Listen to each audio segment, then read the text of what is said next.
الحمد لله رب العالمين نحمده ونصلي على رسوله الكريم أما بعد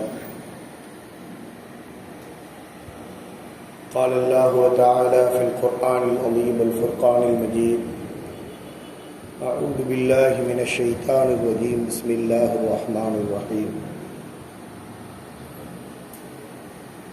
إنك لعلى خلق عظيم قال نبينا صلى الله عليه وسلم إنما بعثتكم متمم الأخلاق الحمد لله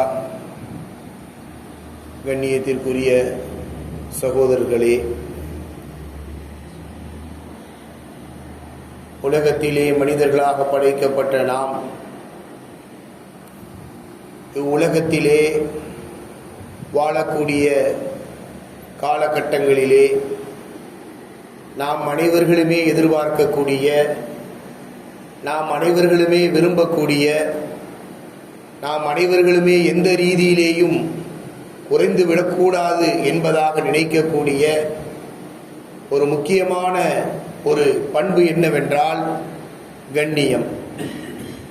கண்ணியம் என்பதை நம்மிலே சிலர் பணத்தை கொடுத்து வாங்குகின்றோம், ஒரு சிலர் நம்முடைய அறிவின் மூலம் அந்த கண்ணியத்தையும் மரியாதையும் மனித சமூகத்திலே பெறுகின்றோம். வேறும் சிலர் நம்முடைய தலைமை திறமைகளை கொண்டு நம்மை மனிதர்கள் மதிக்க வேண்டும் என்பதற்காக, நம்மை கண்ணியப்படுத்த வேண்டும் என்பதற்காக நம்மை நாமே நம்முடைய நேரங்களையும் காலங்களையும் கொடுக்கக்கூடியவர்களாக இந்த உலகத்திலே வாழ்ந்து கொண்டிருக்கின்றோம். கண்ணியமிக்க அன்பர்களே, இந்த உலகத்திலே மானிடனாக படைக்கப்பட்ட நமக்கு நாம் கண்ணியத்தோடு வாழ வேண்டும் என்பதிலே எதை கொடுத்தாவது நாம் 4 பேர் மதிக்க வேண்டும் என்ற ஒரு சிந்தனையிலே வாழுகின்றோம். கண்ணியம் என்பதை பெறக்கூடிய விஷயம் இருக்கின்றதே, அதற்காக எதையும் தியாகம் செய்வதற்கு தயாராக இருக்கின்றோம். என்னிடம் 4 பேர் பேச வேண்டும், என்னை 4 பேர் மதிக்க வேண்டும், என்னுடைய பேச்சை 4 பேர் கேட்க வேண்டும், நான் சொல்லக்கூடியது என்னுடைய குடும்பத்திலே நடக்க வேண்டும் என்பதற்காகத்தான் இன்று நாம் ஓடித் திரிகின்றோம், கடுமையாக உழைக்கின்றோம். கண்ணியமிக்க அன்பர்களே, இந்த கண்ணியம் என்பது எந்த அளவிற்கு முக்கியமானது? இந்த கண்ணியத்தை ஒரு மனிதன் எப்படி பெறுவது? கண்ணியம் இல்லாமல் ஒரு மனிதன் உலகத்திலே வாழ்வானையானால் அவன் வாழ்ந்தும் மரணித்த ஒரு சடத்தை போன்றுதான் வாழுகின்றான் என்பதிலே எவ்வித சந்தேகமும் நமக்கு கிடையாது. வாழ்ந்தால் 4 பேர் நம்மை மதிக்க வேண்டும், அதற்காக நாம் எதையும் கொடுப்பதற்கு தயாராக இருக்கின்றோம். அல்லாஹ் ரப்புல் இஸ்ஸத் இப்படிப்பட்ட கண்ணியத்தோடு நாம் வாழக்கூடாது என்று நம்மை பார்த்து சொல்லுகின்றானா? நிச்சயமாக கிடையாது. அல்லாஹ் நம்மிடத்திலே எதை விரும்புகின்றான் என்றால், நீங்கள் கண்ணியமாக வாழ வேண்டும் என்பதைத்தான் அல்லாஹ் விரும்புகின்றான். அல்லாஹ் குர்ஆனிலே சொல்லும் பொழுது யர்ஃபஉல்லாஹு அல்லதீன ஆமனூ மின்கும், அல்லாஹ் ரப்புல் இஸ்ஸத் உங்களிலே யார் ஈமான் கொண்டீர்களோ அவர்களை உயர்த்துகின்றான். வல்லதீன ஊத்துல் இல்ம், யார் மார்க்க ஞானம், யார் கல்வி ஞானம் கொடுக்கப்பட்டிருக்கின்றார்களோ அவர்களையும் அல்லாஹ் உயர்த்துகின்றான் என்று தான் அல்லாஹ் குர்ஆனிலே கூறுகின்றான். கண்ணியமிக்க சகோதரர்களே, 4 பேர் மதிக்க வேண்டும் என்ற இந்த பண்பு எப்படிப்பட்ட பண்பு என்றால், அல்லாஹ் ரப்புல் இஸ்ஸத் வலியுறுத்தக்கூடிய ஒரு பண்பு. 4 பேர் என்னிடம் பேச வேண்டும் என்ற பண்பு இருக்கின்றதே, பெருமானார் ஸல்லல்லாஹு அலைஹி வஸல்லம் அவர்கள் விரும்பிய பண்பு. பெருமானார் ஸல்லல்லாஹு அலைஹி வஸல்லம் அவர்களை பார்த்து அல்லாஹ் தஆலா குர்ஆனிலே சொல்லும் பொழுது எந்த அளவிற்கு கூறுகின்றான் என்றால், சூரத்துல் துஹாவிலே சொல்லுகின்றான், வல சௌஃப யுக்தீக ரப்புக ஃபதர்தா, நபியே உம்முடைய இறைவன் மிக விரைவிலே உமக்கு மிகப்பெரிய அருட்கொடைகளை கொடுப்பான் என்று அல்லாஹ் சொல்லுகின்றான். வல சௌஃப யுக்தீக ரப்புக, உம்முடைய ரப் என்ன செய்வான்? ரொம்ப பெரிய அருட்கொடைகளை உங்களுக்கு தருவான். ஃபதர்தா, மேலும் உங்களை பொருந்திக் கொள்வான் என்று அல்லாஹ் சொல்லுகின்றான். மூமின்களை பற்றி சொல்லும்போது அல்லாஹ் என்ன சொல்லுகின்றான்? இறை நம்பிக்கையாளர்களை அல்லாஹ் உயர்த்துகின்றான் என்று சொல்லுகின்றான். பெருமானார் ஸல்லல்லாஹு அலைஹி வஸல்லம் அவர்களை பற்றி சொல்லும்போது என்ன சொல்லுகின்றான்? நபியே மிக அதிகமான அருட்கொடைகளை உங்களுக்கு அல்லாஹ் தருவான், உங்களை மேலும் பொருந்திக் கொள்வான் என்று சொல்லுகின்றான். என்றால் இவ்வுலகத்திலே ஒரு முஸ்லிம் கண்ணியமாக வாழ வேண்டும். 4 பேர் அவனை மதிக்க வேண்டும், 4 பேர் அவனிடம் பேச வேண்டும், 4 பேர் என்ன செய்யணும், அவன் பேசும் பொழுது அந்த பேச்சை கேட்க வேண்டும் என்பது எந்த அளவிற்கு முக்கியம் என்பதை நாம் சிந்தித்து பார்க்க வேண்டும். கண்ணியம் என்பது சாதாரண விஷயம் கிடையாது. அல்லாஹ் குர்ஆனிலே சொல்லும் பொழுது அதற்கென்று ஒரு தனி வசனத்தையே வைத்திருக்கின்றான். சூரத்து பனி இஸ்ராயீலிலே 70வது வசனத்திலே அல்லாஹ் சொல்லுகின்றான், வலகத் கர்ரம்னா பனி ஆதம, நாம் ஆதமுடைய மகனை சங்கைப்படுத்தி இருக்கின்றோம் என்று கூறுகின்றான். என்ன சொல்றான் அல்லாஹ்? ஆதமுடைய மகனை நான் சங்கைப்படுத்தி இருக்கின்றேன். வலகத் கர்ரம்னா பனி ஆதம வ ஹமல்நாஹும் பில் வர்ரி வல் பஹர், நிலத்திலேயும் அதே சமயத்திலே கடல்லே நான் நினைஞ்சிருக்க அவனுக்கு ரிஸ்கை வைத்திருக்கின்றேன், அவன் சுமந்து அங்கேயும் இங்கேயும் செல்லுகின்றான் என்று அல்லாஹ் ரப்புல் இஸ்ஸத் இந்த வசனத்திலே ஆதமுடைய மகனை கண்ணியப்படுத்துகின்றான் என்பதாக அல்லாஹ் சொல்லுகின்றான். கண்ணியமிக்க அன்பர்களே, கண்ணியமிக்க உறவுகளே, இந்த கண்ணியம் என்ற இந்த வார்த்தையிலே நாம் அல்லாஹ் சொல்லக்கூடிய இந்த வசனத்திலே நாம் முதலிலே புரியக்கூடிய விஷயம் என்னவென்றால், கண்ணியம் என்பது யார் நம்மை கண்ணியப்படுத்தினார்கள்? யார் கண்ணியப்படுத்தினார்? நம்மளுடைய மாமாவோ, நம்முடைய மச்சானோ, நம் முகல்லாவாசிகளோ, அண்ணனோ, தம்பியோ, இங்கு இருக்கக்கூடிய தலைவர்களோ கண்ணியப்படுத்தவில்லை. இந்த உலகத்திலேயே அனைத்து கண்ணியமும் யாருக்கு? அல்லாஹ்வுக்கு. அப்படிதானே? அல்லாஹ் குர்ஆன்ல என்ன சொல்றான்? வலில்லாஹில் இஸ்ஸத்து ஜமீஆ, அனைத்து கண்ணியமும் அல்லாஹ்விற்கு என்று சொல்லுகின்றானே, அனைத்து கண்ணியங்களையும் உள்ளடக்கிய அந்த ரப்புல் இஸ்ஸத் நம்மை பார்த்து சொல்லுகின்றான், வலகத் கர்ரம்னா பனி ஆதம, பனி ஆதம், ஆதமுடைய மகனை நான் கண்ணியப்படுத்தி இருக்கின்றேன் என்று சொல்லுகின்றான். கண்ணியத்திற்குரிய சகோதரர்களே, நாம் ஒருத்தர் கண்ணியப்படுத்திட்டார், நம்மளை கூப்பிடுறார், உட்கார்ந்து டீ சாப்பிடுங்க அப்படிங்கிறார், வீட்டுக்கு வாங்க சாப்பாடு சாப்பிடுங்கிறார். அவர் நம்ம எப்படி பார்க்கிறோம்? ஏ அப்பா என்ன கூப்பிட்டாருப்பா, இந்த ஏரியா கவுன்சிலர் நெஞ்சாரு, என்ன கூப்பிட்டாரு, அவர் வீட்டுல கூப்பிட்டு உட்கார வச்சு நெஞ்சாரு, எனக்கு டீ கொடுத்தாரு அப்படின்னு சொல்லி நம்ம என்ன செய்யறோம்? அவரை மரியாதையாக பார்க்கின்றோம். 4 பேர்ட்ட போய் அதை சொல்றோம், டீ கொடுத்தாருப்பா, எம்எல்ஏ கொடுத்தாருன்னா ஏ அப்பா, எம்எல்ஏ கூப்பிட்டாரு என்ன ஆகும்? அவ்வளவுதான். முதலமைச்சர் கூப்பிட்டாரு, ஆனால் இங்க யார் கூப்பிட்டா? அல்லாஹ் சொல்றான். அல்லாஹ் குர்ஆன்ல சொல்றான், என்ன சொல்றான்? வலகத் கர்ரம்னா பனி ஆதம, ஆதமுடைய மகனை நான் கண்ணியப்படுத்தி இருக்கின்றேன் என்று சொல்லுகின்றான். என்றால் அல்லாஹ் ரப்புல் இஸ்ஸத் உலகத்திலே எவ்வளவு கண்ணியமானவன். அல்லாஹ்வுடைய கண்ணியத்திற்கு ஏதாவது ஒரு எல்லை உண்டா? எவ்வளவு பெரிய அல்லாஹ் தஆலா. அல்லாஹ் தஆலா இந்த இடத்துல சொல்லும் பொழுது முஸ்லிம்களை மட்டும் கண்ணியப்படுத்தி இருக்கின்றேன் என்று சொல்லுகின்றானா? அல்லது வேற யாரையாவது ஆலிம்களை மட்டும் கண்ணியப்படுத்தி இருக்கின்றேன் என்று சொல்லுகின்றானா? இந்த கண்ணியம் என்பது நபிமார்களுக்கு மட்டும்தான் என்று சொன்னானா? உலகத்தில் உள்ள எல்லா கண்ணியங்களையும் உள்ளடக்கியவன் யாரு? அல்லாஹ் தஆலா. எல்லா மதிப்பு, எல்லா மரியாதை யாருக்கு இருக்கு? அல்லாஹ்வுக்கு தான் இருக்கு. வலில்லாஹில் இஸ்ஸத்து ஜமீஆ, அனைத்து கண்ணியமும் எனக்குத்தான் உரியது என்று அல்லாஹ் சொல்லுகின்றான். அவ்வளவு பெரிய கண்ணியத்திற்குரியவன் நம்மை கண்ணியப்படுத்துகின்றான் என்றால் நாம் யாரால் கண்ணியப்படுத்தப்பட்டிருக்கின்றோம்? வலில்லாஹில் இஸ்ஸத்து ஜமீஆ, அல்லாஹ்விற்கு தான் அனைத்து கண்ணியமும் என்று அல்லாஹ் சொல்லுகின்றான். இன்னொரு இடத்திலே என்ன சொல்லுகின்றான்? வலில்லாஹில் இஸ்ஸத், கண்ணியம் என்பது அல்லாஹ்விற்குரியது, வலி ரசூலிஹி, அவனுடைய தூதருக்குரியது, வலில் முஃமினீன், மூமின்களுக்குரியது என்று அல்லாஹ் சொல்லுகின்றான். அப்ப கண்ணியங்கிறது யாருக்கு தான் சொந்தம்? அல்லாஹ்வுக்கு தான் சொந்தம், ரசூலுக்கு தான் சொந்தம், இறை நம்பிக்கையாளர்களுக்குத்தான் சொந்தம் என்று சொல்லக்கூடிய அல்லாஹ் நம்மை கண்ணியப்படுத்துவதாக கூறுகின்றால், கண்ணியத்தை அல்லாஹ் நபிமார்களுக்கு மட்டும் வைக்கவில்லை, அது உயர்ந்த கண்ணியம். சஹாபாக்களுக்கு மட்டும் வைக்கவில்லை, அது சிறந்த கண்ணியம். உலகத்துல முஸ்லீம் மட்டும் இல்ல, யார் பனி ஆதம், உலகத்திலே யார் படைக்கப்பட்டவர்களாக இருந்தாலும் அவர்கள் அனைவர்களையும் நான் கண்ணியப்படுத்துகின்றேன் சொன்னான். நம்ம சாதாரண ஆள் கிடையாது. எந்த அளவிற்கு அல்லாஹ் கண்ணியப்படுத்துகின்றான் என்றால்,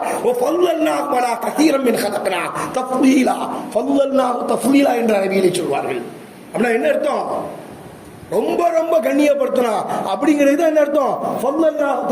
என்று சொல்வார்கள். இந்த இடத்திலே அல்லாஹ் நம்மை கண்ணியப்படுத்தியதை எப்படி சொல்லுகின்றான் என்றால், அலா கதீரும் மின் ஹலக்னா, நான் படைச்ச எல்லா படைப்பினங்களையும் நான் நினைச்சிருக்கேன், உங்களை கண்ணியப்படுத்தி இருக்கின்றேன் சொல்றான். அப்ப உலகத்துல வானம் படைத்தான் அல்லாஹ், பூமியை படைத்தான், மலைகளை படைத்தான், என்னென்னத்தையோ படைத்தான். நம்மளை அடிச்சு கொள்ளுது சிங்கம், அதுக்கு அடித்துக் கொள்ளக்கூடிய அந்த சக்தியை தான் அல்லாஹ் கொடுத்தானே தவிர கண்ணியத்தை அல்லாஹ் கொடுக்கவில்லை.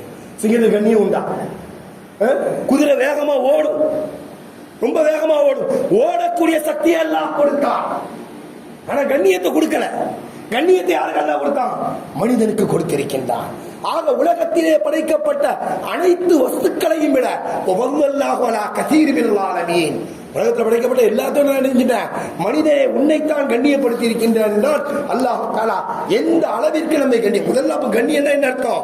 அல்லாஹ் நம்மளை கண்ணியப்படுத்துறான், உயர்த்தவன். இரண்டாவது, அல்லாஹ் தஆலா இந்த கண்ணியத்தை என்ன செய்யல, ஒரு மனிதனுக்கு மட்டும் கொடுக்கவில்லை, உலகத்திலே படைக்கப்பட்ட எல்லாருக்கும் அல்லாஹ் கொடுத்தான். எனவே நான் பெருமானார் ஸல்லல்லாஹு அலைஹி வஸல்லம் அவர்கள் சொன்னார்கள், ஒரு மனிதனை அடிப்பது, ஒரு மனிதனை திட்டுவது, ஒரு மனிதனை கொலை செய்வது, ஒரு மனிதனுடைய உள்ளத்திலே கஷ்டம் வருவதை போன்று நடந்து கொள்வது, இது காபாவை இடிப்பதற்கு சமம் என்று சொல்லுகின்றார். யாரு? ரசூலுல்லாஹி ஸல்லல்லாஹு அலைஹி வஸல்லம். அங்க மூமின்கள் ஒரு ஹதீஸ் வருது, மனிதன் என்று ஒரு ஹதீஸ் வருது. இந்த இடத்துல யாரை என்ன செய்ய ரசூல் ஸல்லல்லாஹு அலைஹி வஸல்லம் குறிப்பிட்டு சொல்லவில்லை. எந்த மனிதனுடைய மனசை புண்படுத்தினாலும் அதான். கண்ணியத்திற்குரிய சகோதரர்களே, இந்த வசனத்திலே அல்லாஹ் தஆலா எந்த அளவிற்கு சொல்லுகின்றான் என்றால், இப்படி குறிப்பிட்டு சொல்லுகிறான், நான் உன்னை கண்ணியப்படுத்துறேன். முதல்ல இந்த வசனத்தை பார்த்தவுடன் நம்முடைய உள்ளத்திலே என்ன ஆழமாக பதிய வேண்டும் என்றால், இந்த உலகத்திலே அல்லாஹ் நம்மை கண்ணியப்படுத்தி இருக்கின்றான், நம்மை யாரும் கேவலப்படுத்த முடியாது என்ற ஒரு ஆழமான எண்ணம் நம்ம உள்ளத்துல வரணும். முதல்ல அது வரணும். நம்ம என்ன நினைச்சுக்கிட்டு இருக்கிறோம்?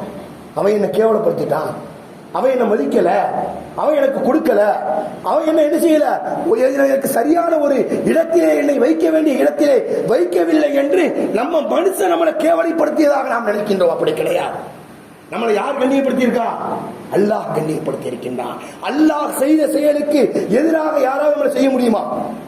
யாராவது ஒருத்தன் அல்லாஹ் நம்மள ஒரு விஷயம் செய்யறாங்க, இப்படி அல்லாஹ் நம்மளை நாடுறான், இப்படி நாடி என்ன செய்யறான், நம்மளை என்ன செய்ய போறான், ஒரு பெரிய ஒரு இடத்திற்கு கொண்டு போக போகின்றான். உலகத்திலே யாராவது இதை தடுக்க முடியுமா? அப்ப தடுக்கிறவங்களுக்கு சக்தி இருக்கா? அல்லாஹ்வுக்கு சக்தி இருக்கா?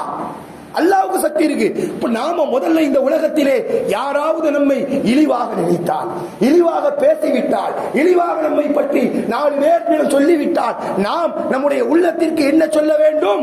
யா முஹம்மது, உன்னை அல்லாஹ் கண்ணியப்படுத்தி இருக்கின்றான், உலகத்திலே எந்த சக்தியும் உன்னை கேவலப்படுத்த முடியாது. நான் அல்லாஹ் கண்ணியப்படுத்தி இருக்கான் என்று பார்க்கின்றோம். எத்தனையோ பேருடைய விரக்தி, தாழ்வு மனப்பான்மை, தன்னைத்தானே இழிவாக நினைத்துக் கொள்வது, பிறரை பார்க்கிறது, பிறரை பார்த்து வேணும் என்று நினைச்சிட்டான, இப்படி சொல்லிட்டான்னு சொல்லி நினைக்கிறது, தன்னையே நொந்து கொள்வது, இது மிகப்பெரிய தவறு. ஏன்? அல்லாஹ் கண்ணியப்படுத்தக்கூடிய நம்மளை என்ன செய்ய முடியாது, யாரும் கேவலப்படுத்த முடியாது. அல்லாஹ்வுக்கு எதிராக போரிடுறானா, அப்ப நம்ம யாரு? நாம் அல்லாஹ்வால் கண்ணியப்படுத்தப்பட்டவர்கள், நாம் முஸ்லீம்கள், நாம் தொழுகையாளிகள், நாம் மனித சமூகத்திற்கு ஏதாவது கஷ்டம் வந்தால் ஓடி போய் வேலை செய்கின்றோம். நம்ம தான் பெரிய ஆள் நினைக்கணும். முதல்ல என்ன நினைக்கணும்? நம்ம வீட்டில் அவன் அதை பேசிட்டான், இவன் இதை பேசிட்டான், அவன் அதை தரல, இவன் இதை தரல என்று நாம் நம்மை அப்படி நினைக்க கூடாது. என்னுடைய ரப்பு கண்ணியப்படுத்த, என்னுடைய ரப்புடைய அடிமை நான் ஒரு பனி ஆதம், ஆதமுடைய மகன், நான் ஒரு தொழுகையாளி, நான் ஒரு நோன்பாளி, நான் இஸ்லாத்திற்காக இவ்வளவு வேலை செய்றேன், மனித சமூகத்திற்காக நான் இவ்வளவு செய்கின்றேன். யாருக்காவது ஒரு கஷ்டம் வந்துச்சு நான் என்ன செய்வேன்? துடிச்சிருவேன்.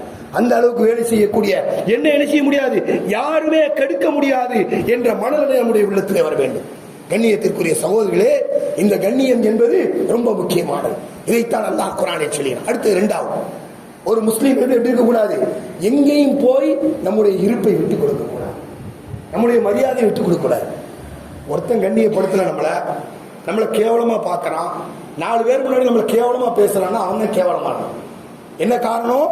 நம்ம கையில ஒரு 500 ரூபா நோட்டு இருக்கு, 500 ரூபா நோட்டு இருக்கு,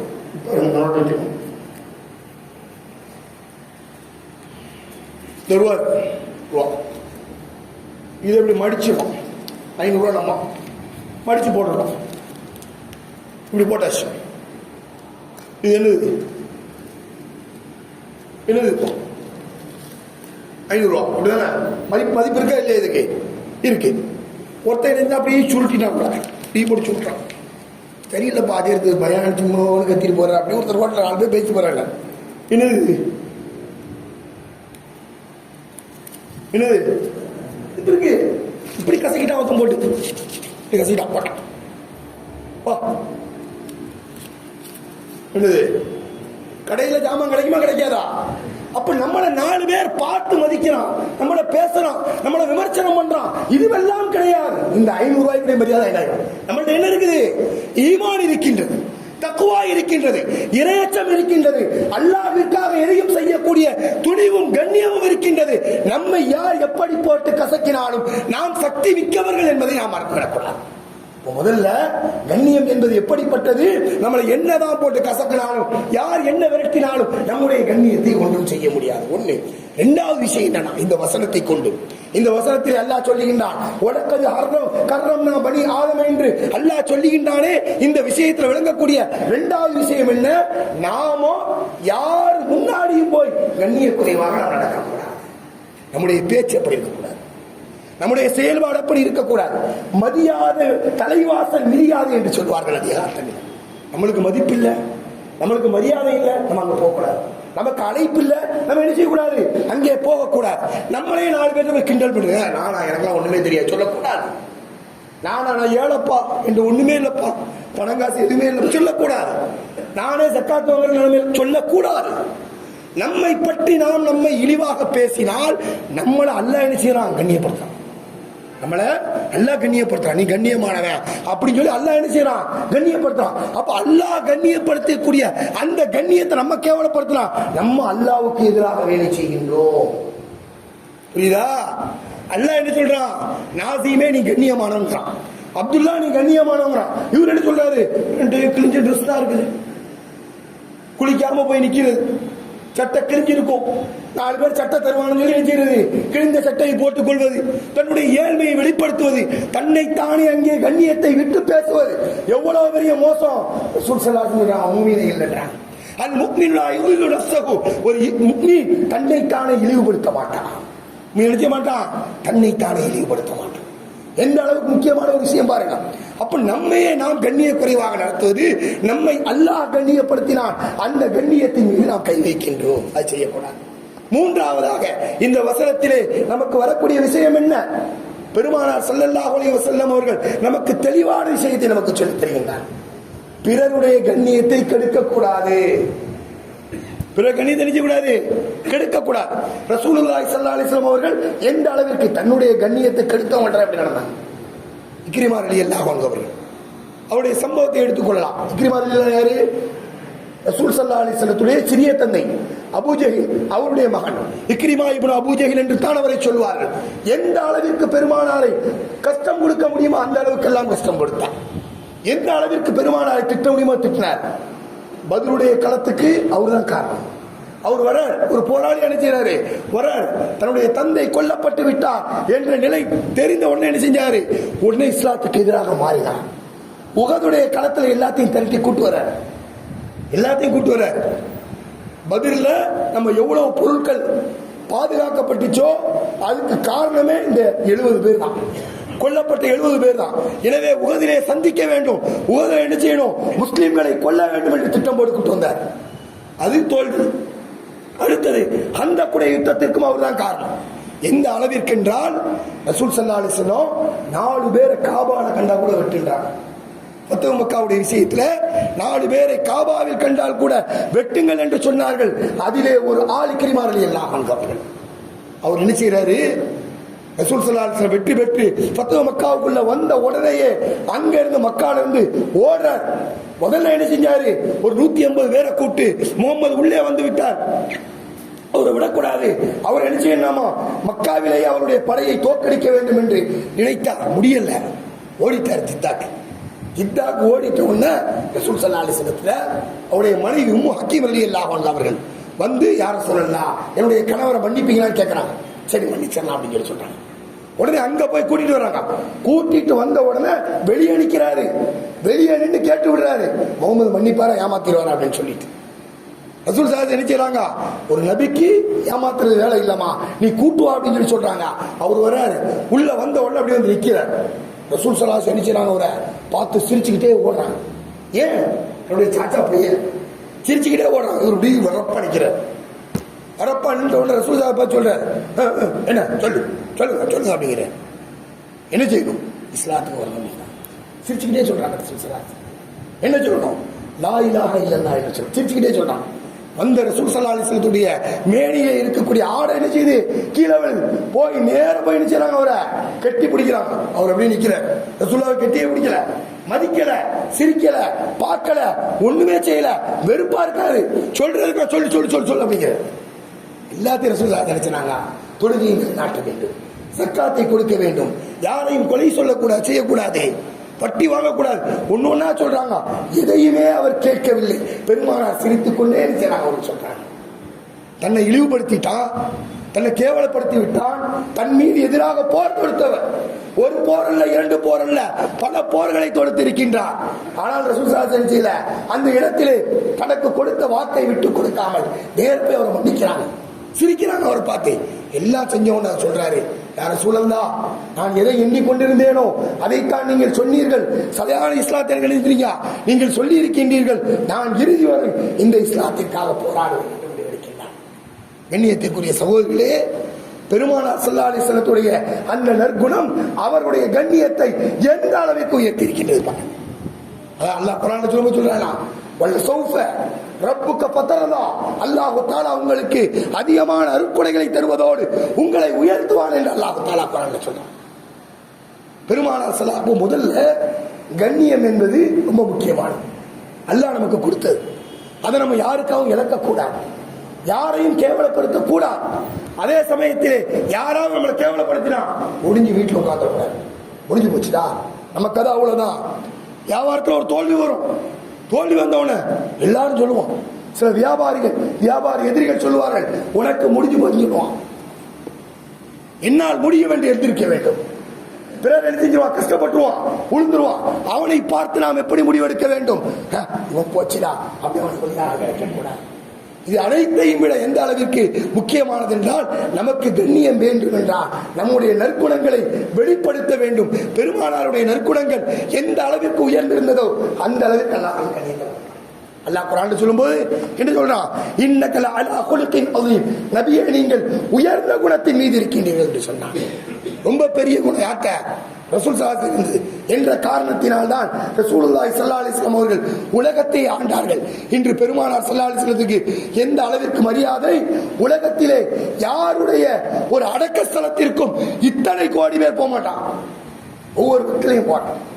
ஒவ்வொரு நேரத்திலேயும் பெருமானார் ஸல்லல்லாஹு அலைஹி வஸல்லம் அவர்களுக்கு லட்சக்கணக்கான மக்கள் சலாம் சொல்லி கொண்டிருக்கிறார்.